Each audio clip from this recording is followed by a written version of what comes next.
নাম কি? হ্যাঁ, নাম বলো। সিঁড়ি থেকে উপরে উঠে হাঁপাই গেছি।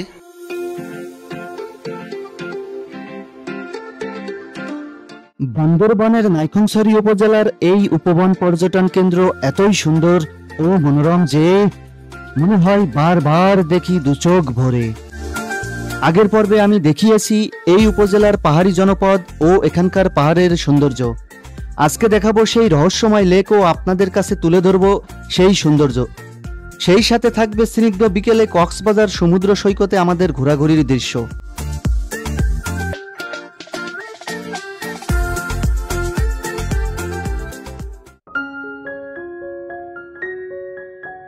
লেকে প্রবেশের সামনেই আছে বেশ কয়েকটি হোটেল, যেখান থেকে বেশ ভালো মানের খাবার পাওয়া যায়, যেটি আমি এর আগের পর্বে দেখিয়েছি।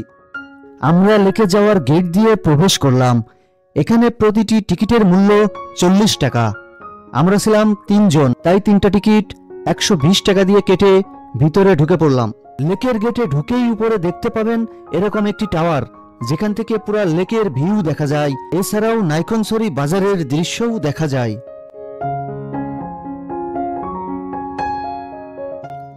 এরপর আমরা সোজা হাঁটতে থাকি। দুপাশে সবুজের অরণ্য, আর তার মাঝখানেই সিঁড়ি বেয়ে আমাদেরকে নিচেই যেতে হবে। আর ঠিক সামনেই রয়েছে সেই লেক। বিকাল বা সারাদিনই প্রচুর মানুষজন আসে, বিশেষ করে ফ্যামিলি নিয়ে ঘুরতে আসে। যেখানে এরকম বসার জায়গা। পার্কটা কিন্তু ছোটখাটো বাট সুন্দর মোটামুটি।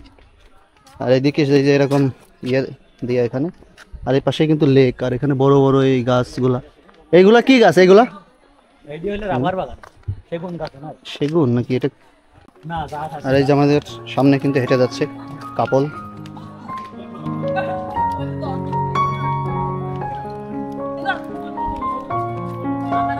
আর এদিকে ওয়াশরুমের ব্যবস্থা আছে এই পার্কে। এখানে 2টা, এখানে 3টা, 5টা।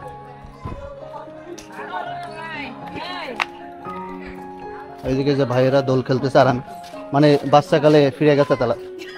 কি কেমন আপনারা হঠাৎ বাচ্চাদের মতো দোল খেলতেছেন? সেই মজা পাই। হ্যাঁ, সেই মজা না শিশুকালে ফিরে যাইতে ইচ্ছা হয়েছে না? আলেক লাভলে আচ্ছা, ওই যে এইদিকে একজন, এটা ভেঙে যাবে না? বাংলা আওয়াজ। আচ্ছা,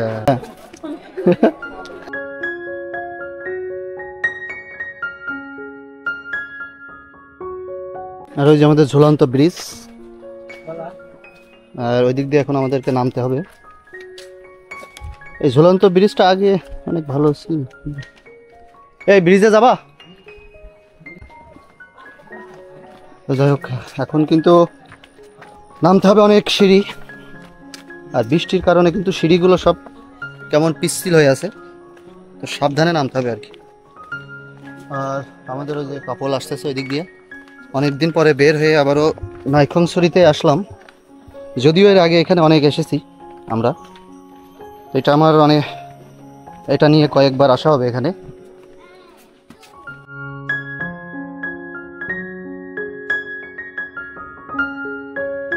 আর এই যে ঝুলন্ত ব্রিজ, রাঙামাটির সেই ঝুলন্ত ব্রিজের মতো একটা ঝুলন্ত ব্রিজ কিন্তু এখানেও আছে।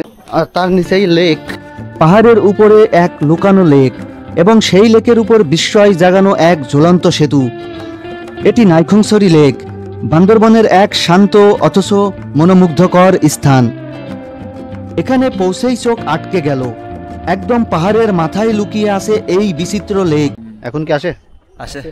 আচ্ছা, এই ঝুলন্ত ব্রিজটা তো এই সমস্যা হচ্ছে দেখছি, এই সাইডে কাট হয়ে যাচ্ছে না দিন দিন। তো স্থানীয়রা কোনো ইয়ে স্টেপ নিচ্ছে না? এটা তো ভেঙে যাইতে পারে যে কোনো মুহূর্তে। কায়াকিং গুলো হয় না এখন নাকি এখানে? ওই পাশে ওই কায়াকিং গুলো করে, এর ভিতরে বোট নিয়ে এর ভিতরে নামছিলাম এর আগের বার। এখন কি নামা যায় না? নামা যায়, ওই সাইড যায় না? হ্যাঁ, এর আগের বার আমরা নামছিলাম এর ভিতরে। তো যাই হোক, ভাইদের সাথে কথা বলে ভালো লাগলো। ঠিক আছে। পানির রং ঘন সবুজাভ, আর চারপাশে পাহাড় ও গাছপালা। প্রকৃতি যেন নিজ হাতে এঁকে রেখেছে এই সৌন্দর্য। এই লেকের সবচেয়ে আকর্ষণীয় দিক হলো এর উপরে ঝুলে থাকা সেতু। ধাতব দড়ির উপর কাঠের পাটাতন, নিচে শান্ত জল, আর এক পাশে পাহাড়ি বাতাস। হাঁটার সময় মনে হয় আমি যেন পানির উপরে দুলছি। স্থানীয়দের মতে এই লেকটা বর্ষার পর আরো রূপ বদলায়।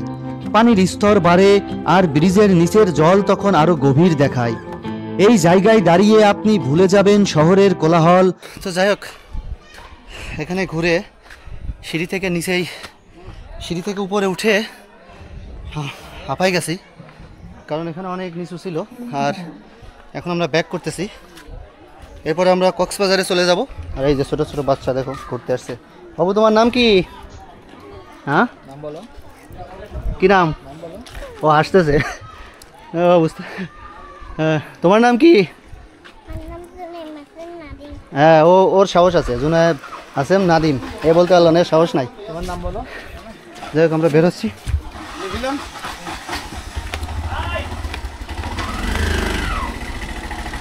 আর এখানে আমাদের বাইক রাখা।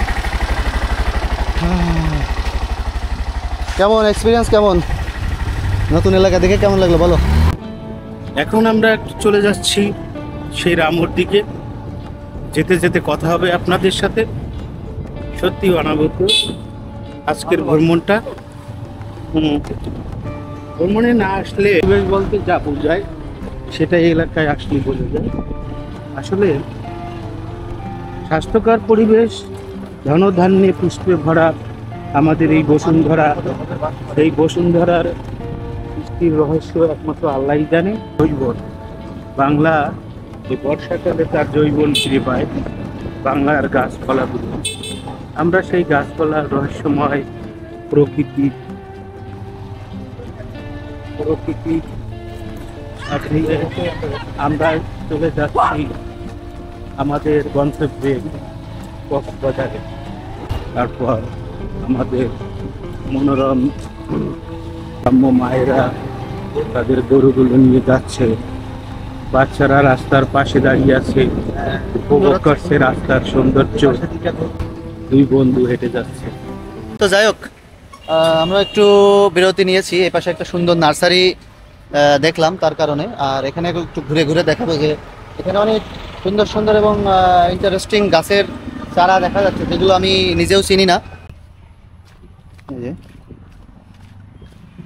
কি সুন্দর সুন্দর গাছের চারাগুলো দেখুন জাস্ট। এদিকে এদিকে, এটা একটা ছোট আম গাছ আর অনেকগুলো চারা। এগুলা কি মরিচ? এইগুলা ছোট ছোট মরিচ গাছ। আর এই যে এইগুলা কি এখানে এগুলা এক একটা এক রকম গাছ দেখা যাচ্ছে, বাট এগুলা সব আমি চিনিও না। অনেক রকম গাছ। এই যে নার্সারিটা খুব বেশি বড় না, বাট এপাশে একটা ঘর আছে ছোট্ট, এখানে হয়তো নার্সারির যে দেখাশোনা করে উনি হয়তো এখানে থাকে। এখানে কিছু পেঁপে গাছ আছে, এই যে পেঁপে গাছ আছে। ঘরগুলো খুবই পরিত্যক্ত টাইপ, মানে মনে হয় যে এখানে সাপ টাপ থাকতে পারে। যাই হোক, এই যে এখানে কিন্তু উনি থাকে। এই ছোট্ট একটা বিছানা আছে এখানে, আর ফ্যান। তো এখানে হয়তো এই যে মোটর দেওয়া আছে গাছে পানি দেওয়ার জন্য। দেখুন এরকম ছোট্ট ঘরের ভিতরে কিন্তু থাকে সে। আর এই পাশে এই যে কিছু বড় গাছও আছে, আর এর পাশাপাশি ছোট্ট ছোট্ট গাছের চারা এবং বিভিন্ন রকম কিন্তু চারা এখানে দেখা যাচ্ছে। এই সবগুলোর নামও আমি জানি না, যে এটা একটা। আমরা এখন 2 কিলো বাকি রামু ফুটবল চত্বর, তার পাশের ছোট্ট একটা রাস্তা দিয়া আমরা হাঁটতেছি। অবশেষে কক্সবাজার বিচে চলে আসলাম, আমার বাইক আর এই সাইমন হোটেল। আর পিছে আজকে মোটামুটি এখন কিন্তু জোয়ার চলছে, এর কারণে পানি অনেক কাছে। আর এই ছাতাগুলো কাছে নিয়ে আসা হয়েছে, আবার ভাটা নামলে ওরা কিন্তু ছাতাগুলো একদম নিচেই নিয়ে চলে যায়।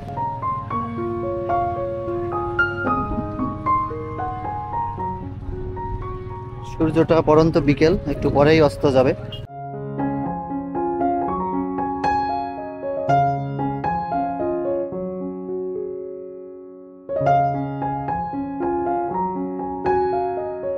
ঘোড়া কত? বড় রাউন্ড কত, ছোট রাউন্ড কত? বড় রাউন্ড 300, ছোট রাউন্ড 150।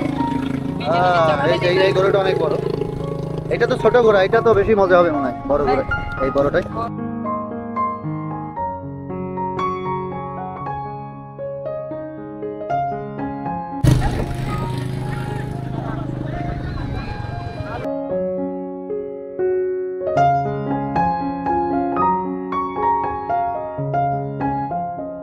আমরা তিনজন কপতি সহ আমরা হইলাম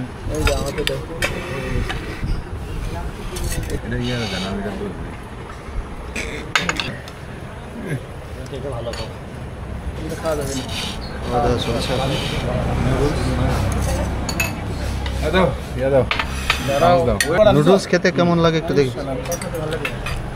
নুডলস কিন্তু খেতে কিন্তু ভালোই লাগছে।